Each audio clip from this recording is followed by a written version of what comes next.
Behind every inspirational picture, there is an untold story of constant pain, persistent effort, and determination. There are some people in the world who fight an unseen battle within themselves 24/7 with a big smile on their face. They never cry, they never crip, they never whine. I call such people warriors because these people know the art of living life, and they're way better than those people who just exist in the world. 6.5 years back, I met a car accident.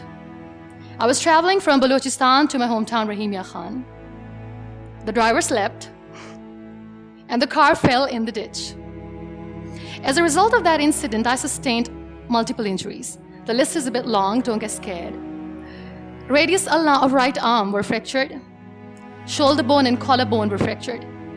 Lungs and liver were badly injured. The whole rib cage was fractured. But the injury that changed my life and my personality completely was the spinal cord injury. 3 vertebrae of my backbone were completely crushed. It took us an hour or so to find an ambulance in Balochistan. All the effort went in vain because we couldn't find an ambulance. So I was thrown in the back of a Potohar Jeep, and I was rushed to the nearby hospital. In that Jeep, I realized that half of the body was fractured and half was paralyzed. We were rushed to the nearby hospital. There we came to know there was no first aid. I was kicked out. Then I went to another hospital in my hometown where doctors said, "Take her away, we cannot operate her." And I was like, "Why?" And they were like, "We don't have equipment, you will die someday, you go." I was kicked out again. But I finally ended up in a comparatively better hospital in Karachi. Luckily, I wasn't kicked out. Probably that's why I'm alive. So I stayed in that hospital for 2.5 months. I underwent 3 major, 2 minor surgeries. The doctors have put a lot of metal in my arm, a lot of metal in my backbone. So I feel more like an iron lady now. But those 2.5 months that I spent in the hospital were dreadful. I was in severe pain, both physically and psychologically. Many people left. Very close ones. The ones who were supposed to stay with me were the ones who left me when I needed them the most. I was devastated. Life was completely pointless, aimless, colorless. I was tired of wearing the white scrubs, looking at the white walls, doing nothing, sitting idle. I really didn't want to live. But then I realized that instead of crying for the people who were not meant to be with me and for the legs which I have lost, I have people around me who want to see me alive. I have so much to be grateful for. So let's stop cribbing, stop whining, because it's pointless. The best decision that I took in my entire life was the painting that I made in the hospital with a deformed hand. That's how I added colors in my colorless life. That's how this adversity helped me in exploring an artist in me. That's how this art kept me alive through this whole journey. Then I was moved to Islamabad.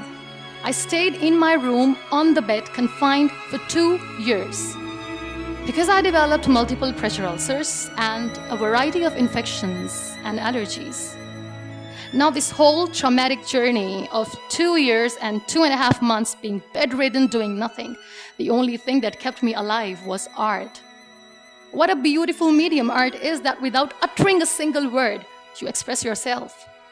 What a beautiful escape it was. But the day I sat on the wheelchair for the first time, I was a completely different person. I still remember that I looked at myself in the mirror and I said, "You cannot wait for a miracle to come and make you walk. You cannot wait for the stem cell treatment because it's very expensive. You cannot wait and sit in the corner of the room crying and begging for mercy because people don't have time." So the only thing that I could do was to accept myself the way I was. The sooner, the better. That's what I did. I really wanted to make myself financially strong. Let's become professional. I started to find some jobs. A very good friend of mine updated a status on Facebook saying, "We want content writers." And like a cribber, I commented, "I wish I could." I was called for that interview, and I was hired as one of the content writers for Pakistan's first official websites. heart of Asia.pk. Salman Taseer late was the CEO. That's how I started my professional career. So I was becoming financially strong, stable. Content writing was good. I was constantly exhibiting my work in different galleries. I was flourishing as an artist. Life was easy, but I wasn't happy. I was not contented because I was constantly aiming high. I was thinking big. I didn't know how I'm going to do, but I knew that I wanted to do something big for people, for the country. One day, I came across this polio campaign advertisement in which this little boy from a very underprivileged family is sitting on a wheelchair, and with his father sitting with him, crying and saying to the world in that campaign that give polio drops to your kids, otherwise they'll become like him. That advertisement shook me from inside. I feel devastated. The way that boy was objectified as an emblem of grief, misery, mercy, lifelessness, nothingness. Such a wrong picture which was being portrayed in media about the persons with disabilities. That's what we are called. That was the day when I decided that I have to change the perception of the people about being on wheelchair. Because being on wheelchair, you can still face the world with a big smile on your face and you can tell the world that you're happy the way you are. No one has right to objectify us as an emblem of misery or mercy. We are human beings. We breathe. We have souls. We are alive. We feel. We don't need your sympathies. We don't need your empathies. Let us live. No one has right to diss our abilities. We are capable enough to breathe and to live each and every moment of our lives. I recently did a modeling campaign for Toni & Guy, and that makes me Pakistan's first wheelchair-bound model. I'm brand ambassador of the Body Shop Pakistan, and I'm one of the very lucky Pond's Miracle women. It's always good to know that there are very few wheelchair-bound artists in the world, and I'm proud to be one, being a Pakistani, trying to preserve the ethnic jewels of the country in the paintings adorned by very graceful, strong, and powerful Pakistani women, which I paint. Very soon, I'm going to be Pakistan's first wheelchair-bound TV host. And I'm blessed to have a beautiful 3-year-old son, which, he was here, but he was so cranky.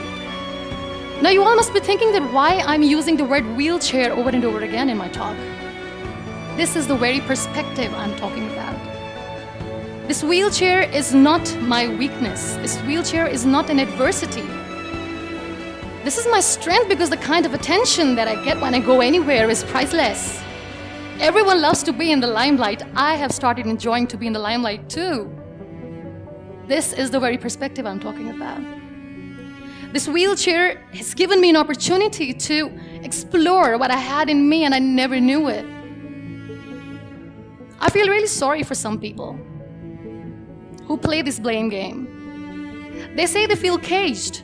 They cannot perform well, they cannot excel because system is not allowing them to do. The government, Pakistan, the whole world, society, economy is not letting them grow as a person.